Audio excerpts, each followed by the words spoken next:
Hello everyone, welcome back to the channel. In this video I'm going to walk you through here's a guide on how to find Western Union promo code.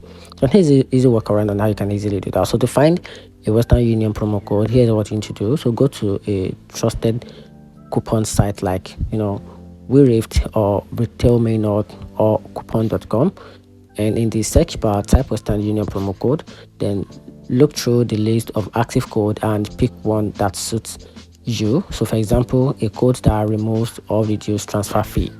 Then after that, copy the promo code. Then here's a simple guide on how you can use the promo code or apply the promo code. So open the Western Union app or visit the Western Union website. Then to start setting up your money transfer, enter the amount, the receiver details. Then after that, on the payment screen, look for the box that says promo code or have a promo code. Then paste or type the promo code you copied. Then tap the apply and confirm the discount appear. Then complete your payment using the promo code.